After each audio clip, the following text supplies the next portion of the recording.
gratitude to be able to be playing basketball and playing basketball at such a high level in his 19th season, to have the perspective of all the things that he's built off the court, on the court, and in a very frustrating season in which the Lakers have underperformed relative to expectations, he has found a purpose and a joy in this season.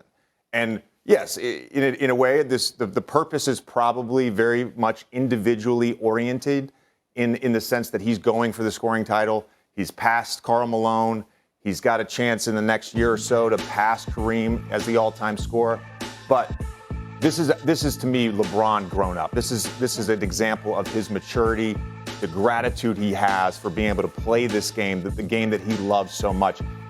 I will say, though, I get where people would take umbrage with this quote. Mm-hmm. Kobe would never. MJ would never. But LeBron has never done things like them. LeBron has always done things his way. I appreciate this perspective from him.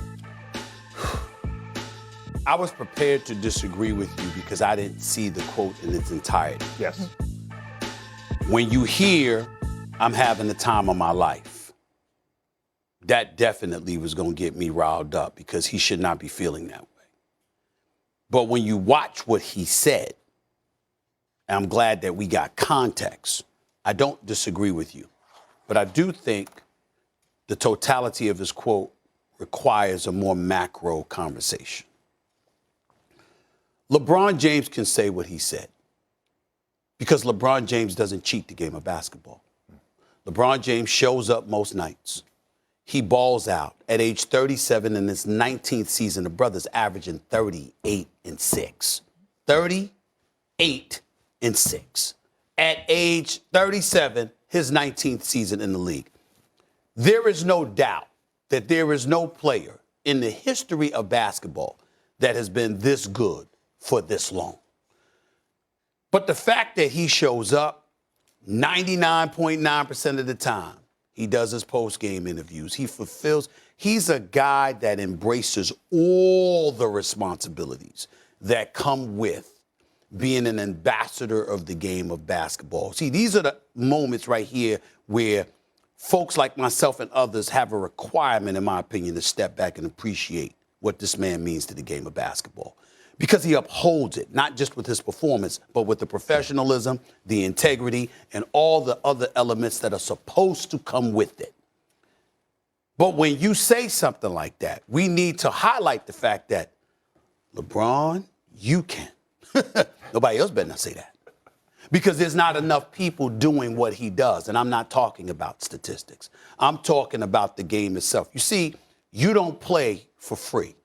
And you don't play, regardless of COVID, in the privacy of your own home, in empty arenas or whatever. There are people that work hard every day and pay their hard-earned money and walk through the turnstiles. They come there to see you perform because you voluntarily said, this is a job that I want, and I want the money that comes with it. And in return for that, I'm going to go out on this court and I'm going to do this. And on far too many occasions, we don't see people embracing that responsibility. And because of that, as much as the game is flourishing, there's going to be a problem when a collective bargaining negotiation comes forward. There's going to be a problem in the mind's eye of the game as it pertains to how people look at these athletes and look at the game itself, because too many times we're seeing people not place the value on excellence that man has repeatedly placed on this. So when he says, I just go home, drink my wine, or drink some tequila, or whatever the case may be, he can do that. It's just that people need to understand why he can do that, because he puts in that work, and he makes those sacrifices, and he delivers. And so when he says that, I think the position that must be taken is, don't y'all try it, because y'all ain't him. And we ain't talking about numbers. We ain't talking about stats. We're talking about LeBron could have scored 20 last night. We still look at him and go like this, damn, the effort is there, the commitment is there, et cetera, et cetera.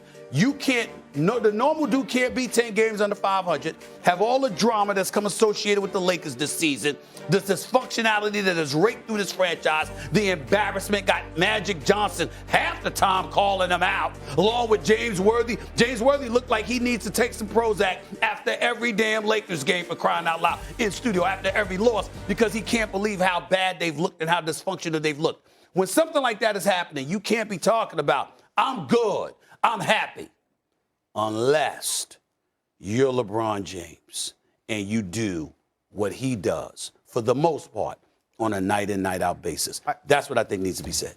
I'm glad that you made those points, and I'm glad that you're not up here killing LeBron for saying that and understanding the quote in its totality. Right. I actually think this season is a credit to LeBron because he has built an incredible standard, personal standard, and he has reached that. Obviously, the Lakers have failed to this point in the season, but he has reached his individual standard. He has upheld that throughout this season. Well, I would say that. I don't disagree with that. I would tell you he has fulfilled his obligations. He's lived up to, if not elevated, his personal standard as a player. As a de facto GM, that's a different matter entirely. He doesn't get to get a pass from this roster that was assembled. It's got his fingerprints written all over it now, JJ. You can't let him off the hook for that, number one. And number two, back to the positive, it's important. He hasn't just uplifted his personal standard. He's allowed us the license to mandate what the standard should be for everybody. It's not to produce the numbers, Molly, JJ. It's to maximize your potential and put on display that you are doing everything you can to maximize your potential, as opposed to taking games off, as opposed to not putting in the work, putting in the time. I've seen guys, and you know I'm telling the truth with this. There are guys whose game now is the same as it was 4 years ago. How is that possible? You making enough money where you can invest the time in the gym to perfect your craft and not be the same person that you were 4 or 5 years ago. There are players nameless, because I'm not going there. There are nameless players out there, will remain nameless.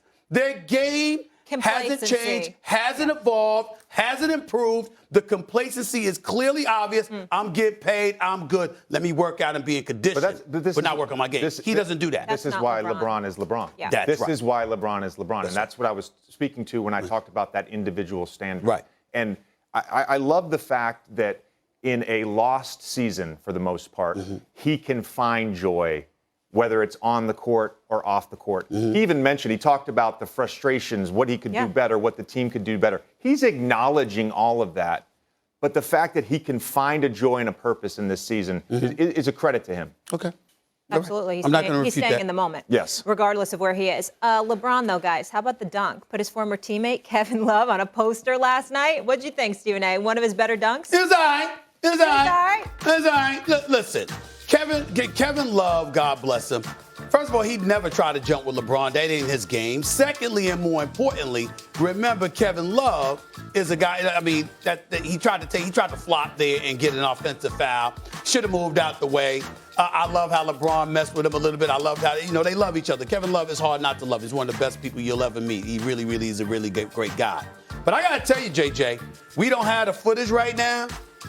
It did compare to LeBron's dunk on Nurkic years ago when he was a cat. Remember that dunk? Remember that dunk? It didn't compare to LeBron jumping over John Lucas from the right baseline when he was in Miami on a Sunday afternoon. It didn't compare. I mean, there's a few dunks that LeBron has registered in his career.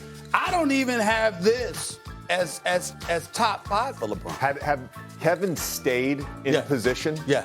And really tried to take a charge? Or really tried to jump. Yes, exactly. Then it's different. It would have been different. There was a last-second business decision on Kevin Love's part. Correct. He bailed out of the charge block. He bailed out of it. Correct. But I mean, the people need to go back. Watch LeBron's. First of all, LeBron's had some open court dunks. LeBron had, and the two that I mentioned, that dunk on Portland from years ago when he was with Cleveland, Lord have mercy. Now, go back to that one. Yeah. Go back to that one. Yeah, he's having an impressive season, leading the scoring title race as well. Yeah. How about the Nets, though, guys? A lot of question marks right. there. So already without Kyrie Irving and Ben Simmons, the Brooklyn Nets were down another starter to illness, lost one to injury. Now, they still had Kevin Durant, and that was enough against Utah. Durant had 37 points, 9 rebounds, 8 assists, and the Nets beat the Jazz 114-106 on Monday night for their 6th